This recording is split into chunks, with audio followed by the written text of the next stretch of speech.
Hello les amis, j'espère que vous êtes en forme parce qu'aujourd'hui, j'ai la patate. J'étais dans un repas il y a pas longtemps avec plusieurs amis et certains des discours m'ont fait quand même pas mal réfléchir. Oui, alors j'ai fait cette école parce que mes parents voulaient que je devienne médecin et finalement, aujourd'hui, j'ai pas de travail.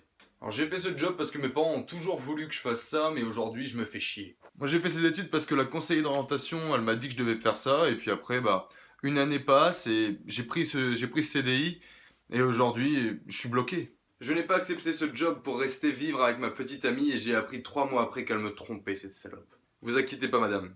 Je ne suis pas misogyne. Les hommes aussi sont des enculés. Et en fait, je me suis rendu compte que mes amis, ce n'étaient pas les seuls. Est-ce que vous aussi, dans votre vie, vous avez réalisé quelque chose qui est important et que vous avez fait pour les autres? Pour vos parents? Pour vos copines? Et sérieux, aujourd'hui, vous en pensez quoi? Personnellement, j'ai une ambition qui est puissante, c'est d'être libre et épanoui.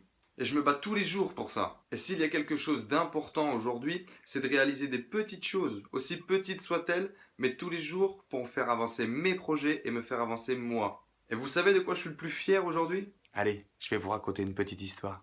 Mon père, comme la majorité des parents, voulait le meilleur pour son fils. Je n'ai pas eu la chance d'aller étudier, alors tu vas aller étudier et tu auras des bonnes notes.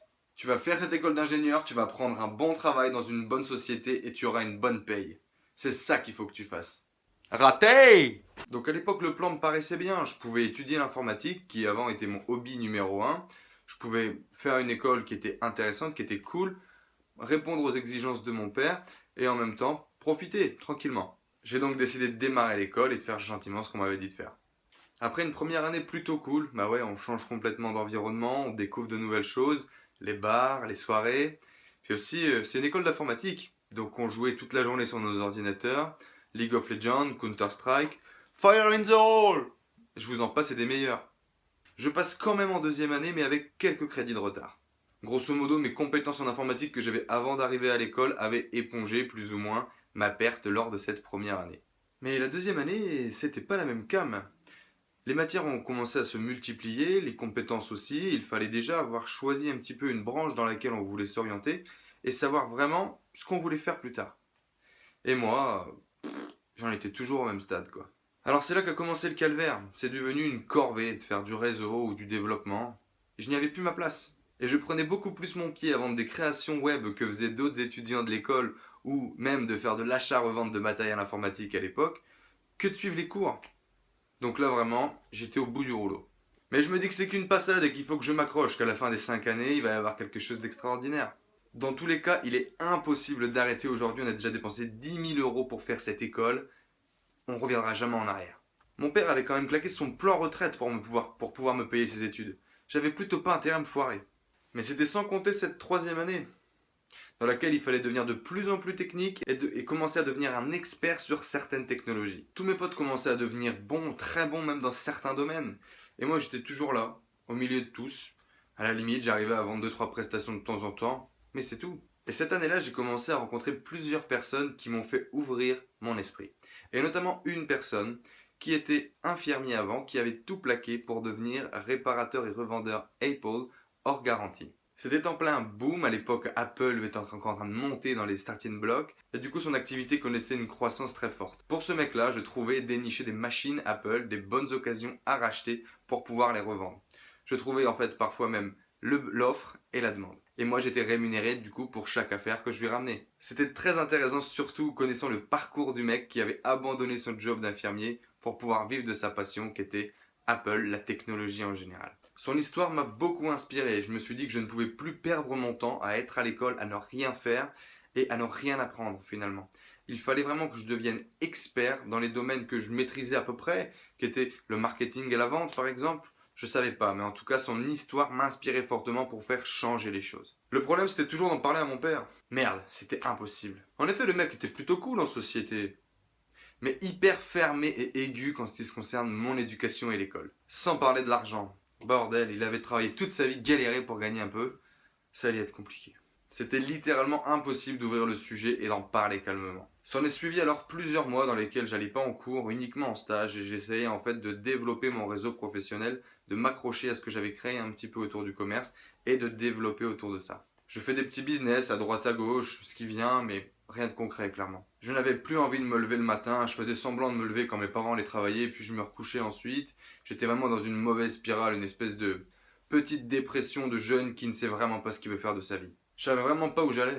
Et justement, cette idée de pas savoir où j'allais me mettait au plus mal. Moi qui avais plein d'ambitions, qui avais envie de faire plein de choses intéressantes, putain, je me retrouvais à rien faire et avec envie de rien faire. C'était vraiment une des périodes les pires de ma vie. Épaulé par ma mère qui allait mal, je commençais à essayer de trouver une solution de sortie.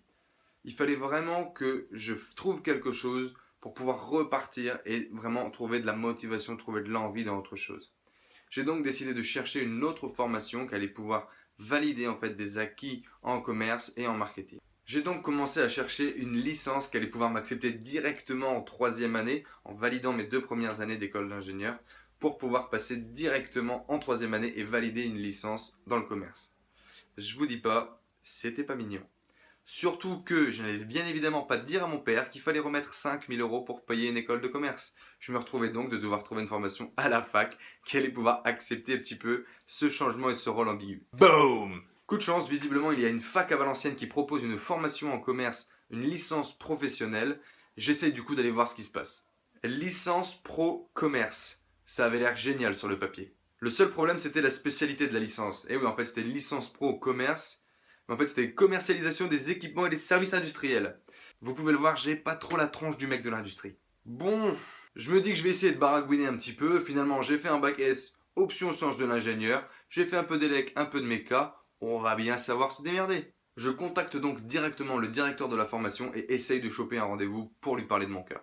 Très sympathique, il comprend la situation dans laquelle je suis et accepte de me donner une chance pour pouvoir avancer. Bien évidemment, la seule condition pour qu'il accepte, c'est que je trouve une boîte qui finance les études. C'est-à-dire, grosso modo, de trouver un contrat pro qui va du coup payer ma formation auprès de la fac. Et ça, c'est quand même un peu plus compliqué.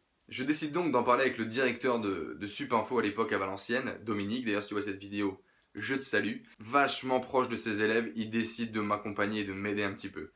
Il avoue qu'effectivement j'ai rien à faire là et qu'il y a beaucoup de chances que je trouve mieux ma place ailleurs. Ne me reste plus qu'à trouver une boîte. On est maintenant au mois de mars et la rentrée de la formation est en octobre. Je décide donc de me positionner sur les sociétés en informatique sur lesquelles je pourrais me positionner en tant que commercial mais avec des connaissances en informatique. Et c'est là que lors d'une pause café en fait quand j'étais à Supinfo, enfin très rarement mais quand j'y étais bien évidemment on prenait la pause café, un ami me raconte une histoire d'un apprenti commercial qui sont obligés de lui écrire l'intégralité de son speech sur des feuilles pour qu'il puisse appeler des prospects. Et moi, bien évidemment, avec assurance, je lui réponds gros, moi, 15 ans, je faisais ça, je prenais le bottin, j'appelais des gens pour me foutre de leur gueule. Et là, mon pote me répond bah écoute, si tu veux, je te fais rencontrer mon boss, y a pas de problème, tu peux en discuter avec lui. Ni une ni deux, je me démerde pour avoir un rendez-vous dans cette agence web avec du coup ce boss à qui j'allais pouvoir vendre mes compétences.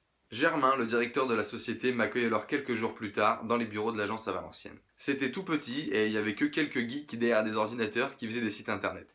Mais je trouvais plutôt ça cool. Je n'étais pas vraiment dépaysé de l'école d'ingénieur.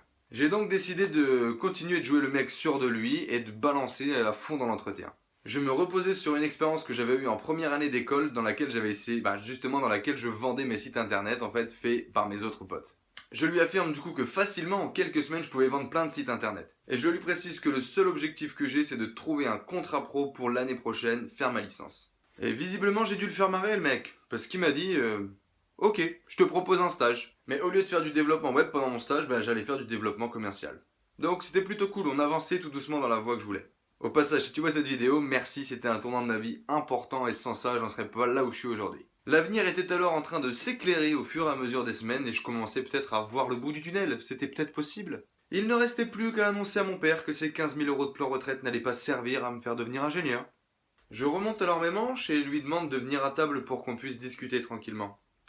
S'en est alors suivi une joute verbale comme je n'ai jamais connue. Scélérat, vaurien, tête d'endive, crotte de bique. Oui, crotte de bique. Il a osé. Mais j'étais sûr de moi, j'étais persuadé que c'était ça qu'il fallait que je fasse pour pouvoir faire quelque chose qui me plaît et avancer dans mes projets. Et je ne lui ai finalement pas laissé le choix. Bon, et aujourd'hui, après plusieurs années de repas de famille dans lesquels je me suis fait insulter ou de Noël sans cadeau, c'est vraiment la chose dans laquelle je suis le plus fier dans tout mon parcours. Parce que si ce jour-là, je n'avais pas réussi à tenir tête à mon moule paternel, à mon moule éducatif, à mon père, en lui disant que non, il fallait que je fasse ce que je veux, que je suive mon chemin, parce que le chemin qu'il voulait que je prenne n'était pas le mien, n'était pas le bon. Si j'avais pas fait ça, je ne me serais peut-être pas battu aussi dur pour réussir à faire ce que je veux, pour avancer. Une fois que vous êtes dedans, vous n'avez plus le choix. Maintenant, vous l'avez annoncé, vous avez plutôt intérêt de vous en sortir. Parce que c'est pas des années de purgatoire que vous allez prendre, c'est toute une vie. Donc ça m'a permis d'avoir ma licence, d'avoir un CDI, de partir à Paris, de rencontrer tous les gens que j'ai rencontrés aujourd'hui et de faire aujourd'hui cette vidéo avec vous. Et c'est peut-être ce qui a joué qu'aujourd'hui je me bats pour essayer de vivre la vie de mes rêves et de faire quelque chose d'extraordinaire. Parce que plus tôt j'ai dû me battre déjà pour faire quelque chose qui n'était pas commun, pour faire quelque chose qu'on voulait m'imposer mais que je voulais pas faire. Aujourd'hui c'est peut-être ça que je dis non. Dans le même cadre, je dis non à la société et je vais faire un truc extraordinaire, je vais faire un truc que personne n'a fait avant parce que j'ai envie de le faire. Alors surtout faites ce que vous avez envie de faire, ne faites pas ce que vos professeurs ou ce que vos parents veulent que vous fassiez. Si vous avez un rêve, une lubie folle, ne lâchez pas l'affaire, ne lâchez jamais. Regardez tous ces grands sportifs ou tous ces grands hommes qui ont réussi en partant de rien. C'est justement parce qu'ils avaient cette idée, cette lubie, qu'ils voulaient pas lâcher l'affaire qu'ils en sont là où ils en sont aujourd'hui. Continuez d'y penser, faites-le vivre et réalisez vos objectifs, réalisez votre rêve. La vie est bien trop courte pour réaliser les rêves d'un autre plutôt que les vôtres. Alors faites-vous kiffer et soyez passionnés. N'hésitez pas à me laisser des commentaires si justement vous avez vécu les rêves d'un autre ou si au contraire vous vous êtes battu pour réaliser les vôtres. En tout cas, abonnez-vous à cette chaîne si cette vidéo vous a plu, laissez-moi un énorme pouce bleu. Je vous dis à très bientôt dans de prochaines vidéos. Ciao.